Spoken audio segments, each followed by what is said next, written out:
Bom dia, a paz do Senhor Jesus, meu querido irmão, minha querida irmã. Quem fala aqui é o pastor Edivaldo Oliveira e eu quero te convidar para mais um Minuto com Deus. Nessa reflexão de hoje, vamos pedir a graça e o favor de Deus para que nós possamos compreender as verdades contidas na palavra e tomar posse das promessas de Deus. Ainda que o nosso caráter e as nossas convicções tenham que ser confrontadas. Vamos pedir ao Espírito Santo que abra a nossa mente e nos dê sabedoria e discernimento, para que não sejamos levados de um lado para o outro pelos ventos de falsas doutrinas. Que o verdadeiro Evangelho de Jesus Cristo possa ocupar o nosso coração e o nosso intelecto, para que possamos servir a Deus com nossos dons e nossos talentos, no lugar onde o Senhor nos plantou.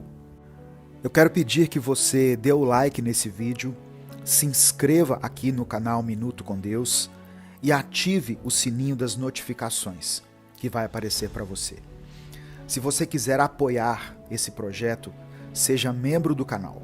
E aqui na descrição do vídeo tem várias outras formas de você nos ajudar. Eu peço que você escreva aqui nos comentários o seu pedido de oração, porque no final dessa mensagem nós vamos orar juntos. E escreva a seguinte frase: Senhor, fala comigo. Escreva isso como uma declaração de fé. Senhor, fala comigo. Irmãos, a palavra que eu quero compartilhar hoje está no Evangelho de Mateus, capítulo 7, do verso 15 ao 17. Diz assim: Cuidado com os falsos profetas. Eles vêm a vocês vestidos de peles de ovelhas, mas por dentro são lobos devoradores. Vocês os reconhecerão por seus frutos. Pode alguém colher uvas de um espinheiro ou figos de ervas daninhas? Semelhantemente, toda árvore boa dá frutos bons, mas a árvore ruim dá frutos ruins. Quando alguém começa uma frase com a palavra cuidado, significa que se trata de alguma coisa que oferece perigo. Podemos dar como exemplo uma mãe alertando um filho pequeno que está saindo para ir à escola. Cuidado ao atravessar a rua. O cuidado aqui, nas palavras de Jesus, era um alerta de perigo. Jesus estava alertando o povo em relação aos falsos profetas, dizendo que as pessoas não deveriam se impressionar com a falsa aparência de piedade deles, porque por trás daquela pele de ovelha, eles se apresentavam como lobos devoradores. Irmãos, como essa palavra é atual e extremamente necessária. E 2000 anos depois, ela ainda ecoa pelos séculos, de forma tão lúcida e precisa. Vivemos em um tempo onde o Evangelho tem sido banalizado. A palavra de salvação que foi ensinada por Jesus e depois pelos apóstolos e demais discípulos foi descaracterizada ao longo dos anos. E hoje em dia, podemos dizer que o que tem sido emanado dos púlpitos das igrejas são vários tipos de evangelhos. O evangelho da prosperidade é o que mais atrai as pessoas e lota os templos. Aqui, quanto mais luxuoso e requintado for o templo, e quanto mais o pregador ostentar uma vida de riquezas, mais os lugares serão disputados. Nesse evangelho, prega-se que basta entregarmos nossa vida a Deus e Ele nos dará riqueza e bens materiais em abundância. Abre aspas, venha para Jesus e seja próspero. Se você não é próspero, é porque você tem algum problema, algum pecado oculto, ou você não está honrando a Deus com os seus bens. Fecha aspas. Como se as bênçãos de Deus estivessem à venda, ou como se Deus fizesse trocas com a gente. Tem também o evangelho do triunfalismo, que diz que nós seremos vencedores em todas as áreas da nossa vida.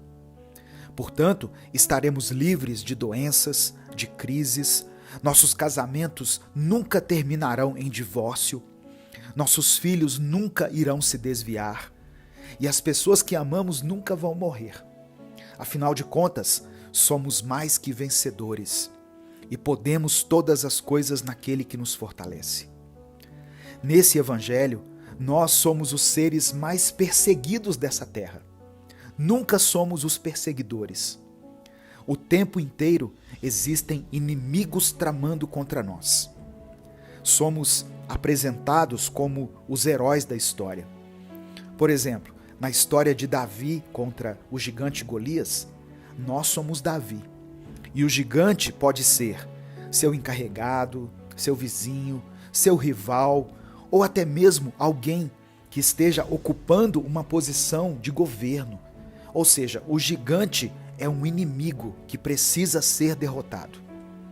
Nunca se fala nesse evangelho na possibilidade de sermos nós os gigantes, os perseguidores, o faraó, os exércitos inimigos. E agora nós também temos o evangelho coach.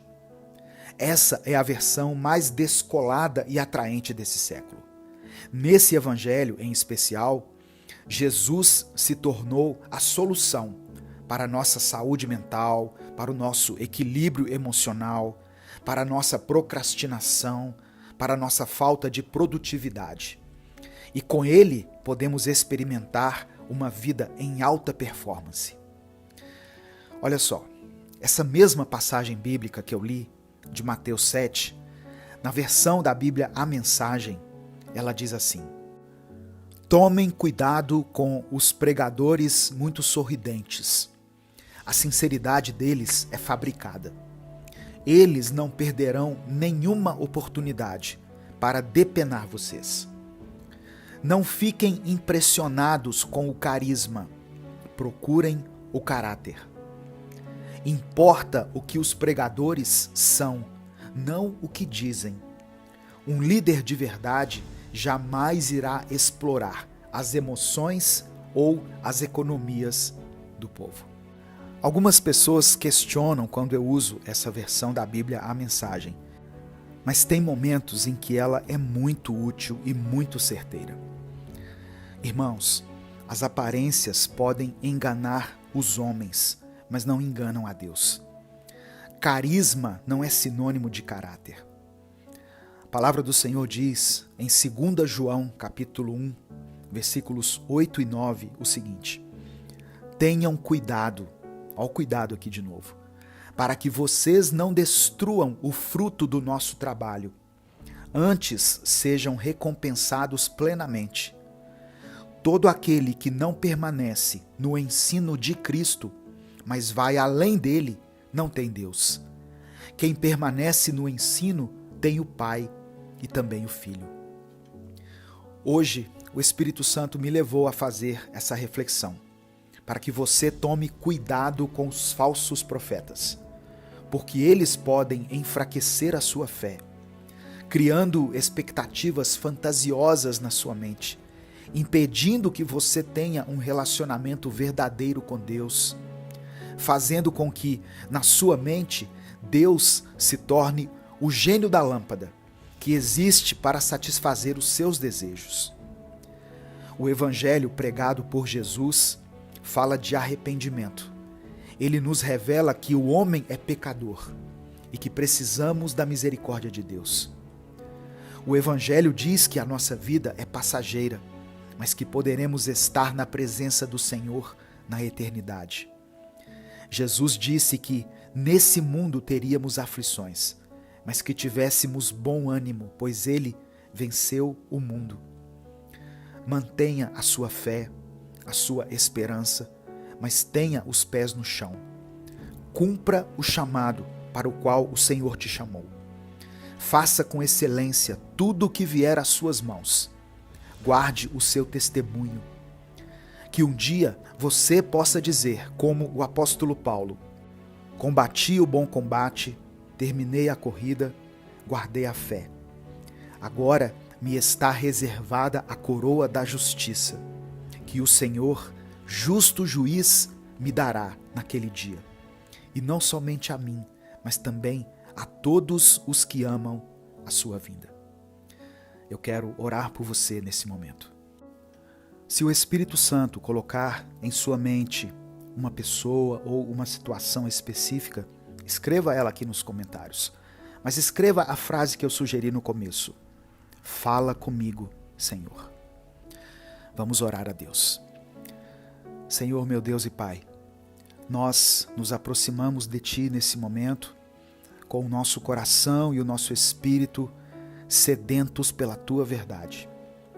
Agradecemos pela Tua presença, Senhor, constante em nossa vida, pela Tua graça que nos envolve.